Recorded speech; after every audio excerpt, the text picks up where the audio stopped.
yeah, this is our second last day in Serbia. Yes, but the last day with the car. We are going to return the car tonight. Yes, and it's raining. Now this is normal. This is actually quite normal. This is the weather we have been going through. Last day's weather was, such a surprise. But yeah, we are enjoying it. And where are we going today? So today we'll be going to Novi Sad, but before going to Novi Sad, we'll stop by at Petrovaradin Fortress, and even before that, we'll drive through a town called Sremski Karlovci. Yep. And the first destination today will be a monastery. It's called the Krusedol Monastery. So yeah, that's the plan for today. Yeah. And in the end, we are going to drop off the car at the airport. Yes, it will be a bye-bye car day today. But yeah, although it's raining, the view is so good, as always. And we have arrived to the monastery, and it's so grand. Yes, we're at the parking of the monastery. That would be the gate. Yeah. It's a giant parking. It is indeed. Yeah. It's raining, so we need our umbrellas. Yeah, that too. So we got off the car, couple of dogs barking. Anyways, here's the lovely entrance of the monastery. Looks like a pretty big monastery. We entered through the gate, and here we have these open fields. Down the southern slopes of Fruska Gora, near the town of Irig, lies Krusedol Monastery. We were using the washroom outside. It's right next to the parking lot. Some sheep grazing. The area looks pretty peaceful. A path leads to the monastery from a bright red church-shaped gate that creates a perfect contrast to the surrounding greenery of the forest. Dormitories and monastery quarters spread along each side of the temple, creating a perfect square around it and creating a secluded and mysterious look. The ancient Greek style can be noticed in the construction of the monastery, and an abundance of flowers and archaic details grace the courtyard. There's the church, and I guess the monks live in these surrounding buildings. The Krusedol Monastery was one of the main literature centers with significant book writing and transcription practice, and when the occasion required it, it supported the Serbian people who found here the sanctuary, fleeing from the oppression of the Ottoman conquerors. The monastery church is dedicated to the Annunciation of the Holy Virgin, built in the Morava architecture. Due to its wealthy historical treasury, frescoes and iconostasis and many other relics, Baroque bell tower from the early 18th century, Krusedol Monastery is considered one of Serbia's most significant monasteries. Yeah, so we have arrived at Sremski Karlovci, and we had to park our car. And here the rules are that you have to send the license plate number to a particular number via SMS. So you need your phone, you need balance, and we did not have much. So we went to a money exchange shop and explained the scenario, and she kindly paid for our parking. We have it for 1 hour, so that's like a quick stroll through this town for an hour, and then we'll be back on our further journey. But the people here are so sweet. At least she helped us. She was like, no, you are guest, it's not required. But yeah, people are nice. For now, we are strolling through the town, and it's raining as usual. Sremski Karlovci is often considered the center of Serbian culture in the 18th century. Strolling through this picturesque town's cobble streets, you will be led to the first Serbian high school, which gave Serbian people great writers and poets. You will also come across Old Patriarch's Court and Theological Complex. The church looks pretty nice.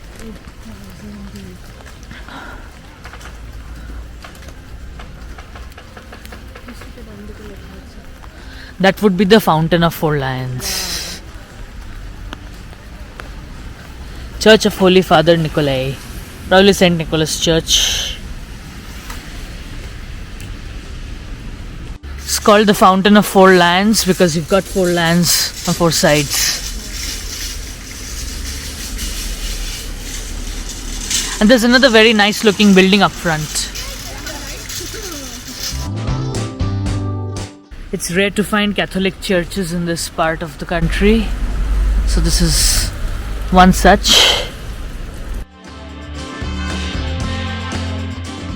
This one's the grammar school, the first grammar school of Serbia. It's the high school of Sremski Karlovci.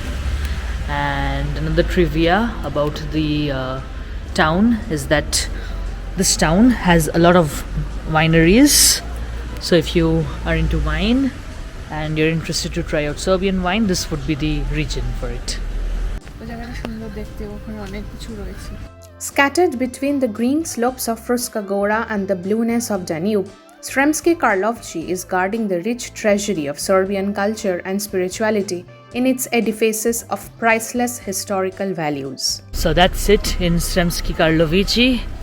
What's our next destination? Petrovaradin Fortress. Yes, the Petrovaradin Fortress. We have completed our Sremski Karlovci adventure. short tour. Yes, the adventure. Well, the kind lady definitely paid the parking fees for us, but when we were back at our car, then we saw the Parking ticket. the fine one, which is I think 900 dinars. 900 dinars, yeah. 900 dinars. Well, it was I think a miscommunication between this system, and so we got hold of that lady who gave us that parking fine, and We ran explained. behind her. Actually, we ran behind her. Yes, true. And then we explained the scenario with the help of the Google Translate, obviously, and then went back to that lady. She contacted her sister who works in this department, and she said that it's all taken care of, but as a proof we took the photo of the SMS and we will send that to a particular email ID which was given at the back of that slip To nullify to nullify the fine. And let's just see, I hope things work out well, because that lady over there just explained that it will be taken care of. Yeah, They were equally surprised Same. that we got a fine. Yeah, but let's just see. Yeah. Now we are on our way to Petrovaradin. Petrovaradin. Only paying dinner. Dinner. Shalini has gone down into the office of the gas station to pay in cash for the fuel. Yeah, right now it's 173 dinars. We filled 26 liters and it's 4498 RSDs. We will have to return the car full tank, so we will have to hit another gas station on the way back. The petrol pump belongs to a company called NIS Petrol. We've been seeing it all over the country throughout the highways. There she is. She's coming back. All okay? 1,500. Yes. Awesome. Yes, 4498. Had fun? Yeah, definitely. Petrovaradin Fortress is the second largest fortress on the Danube River and is one of the most important strategic points in the perpetual war between the Austro-Hungarian and Ottoman empires. We've parked our car in the fortress. It's free parking. From here we'll be able to explore the rest of the city. So we'll keep the car parked over here itself and we'll walk down the fortress, go around Novi Sad, and later on come back to the fortress and head ourselves back to Belgrade. At least that's the plan for now. Let's enjoy the views from up here now. One of the most recognizable feature of Petrovaradin Fortress is its clock tower. It received the epithet the drunk clock due to the fact that this clock runs late during cold weather and speeds up during nice and warm weather. From the fortress walls, after having a look at the viewpoint, we'll make ourselves down the fortress using this spooky looking tunnel. The idea is to cross the river It's, I guess, Danube. Yeah, it is Danube. And then we'll have a look at the monuments of something. It's very dark. So we were up there and we came out through this tunnel, and it opens up to this nice view of the roofs of the Novi Sad buildings. Really colorful looking houses over here. It does look different than Belgrade. We were up there and now we are going to cross the Danube. Today, the fortress is home to a number of major cultural events, including the Exit Festival, and is finally getting the attention it deserves. Right now, while crossing the bridge, we were also composing the email to send to the parking office of Sremski Karlovci to nullify the parking fine.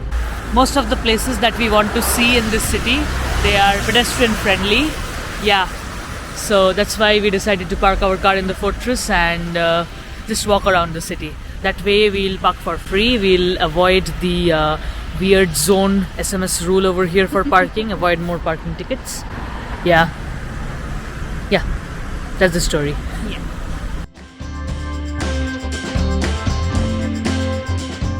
In 1942, from 21st to 23rd January, the Hungarian authorities conducted mass execution of Serbs, Jews and Gypsies, popularly known as the January Raid, where an estimated 4,000 people have been executed, thrown into the Danube graves, and many still missing.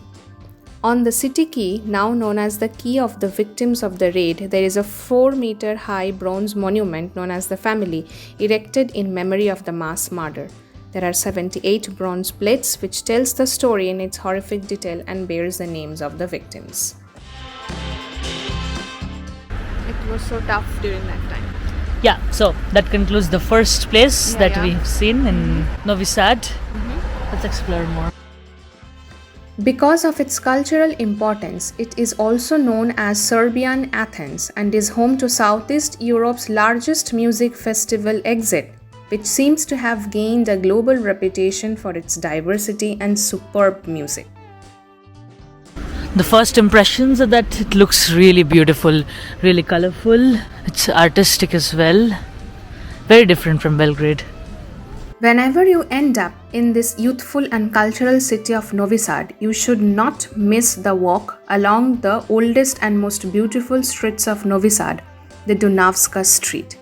Its charm will seduce you and the unusual juncture of the past and present will surprise you. The colorful facades and the decorations are alternating, and it will make you wander back to the times when the merchants, tradespeople and passengers rapidly walked across it towards the Danube.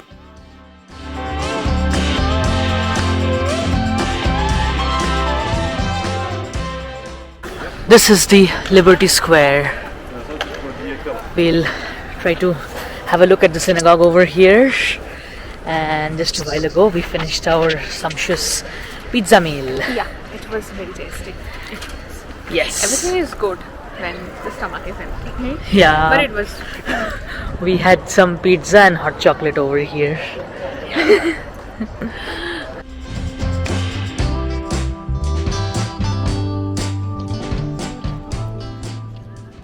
We are just in front of the synagogue now. We'll cross the street and go inside. The Novi Sad synagogue remains one of the largest synagogues in Central Europe, with a dome of 120 feet high and 40 feet wide, a 3-nave basilica and a sitting capacity of 900. The synagogue was used as a temporary concentration camp for Jews of the region before their deportation to various death camps. Over time, the original purpose of the synagogue has changed. Now it is a space where concerts of classical music and plays are held.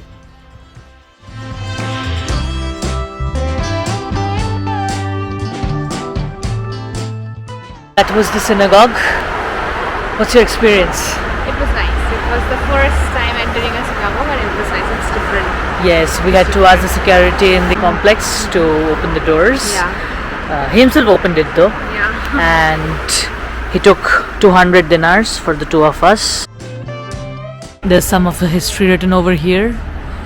From this building, on April 26, 1944, Novi Sad Jews were deported to Nazi extermination camps. There are lots of graffitis in this neighborhood. We spotted a pretty nice one over here. It's a horse. Seahorse. From the Liberty Square, if you walk towards the synagogue, then you'll have a little history lesson. If you have a look down at the streets, so right from the 1700s to 2022, you have a history of Novi Sad written on the floors. The history starts from 60,000 BC to 35,000 BC, and it comes to 2022. And yeah, more or less that covers up our Novi Sad day trip. Now we'll just go to the airport of Belgrade from here directly. It's going to be a 2-hour drive approx, and we'll return the car.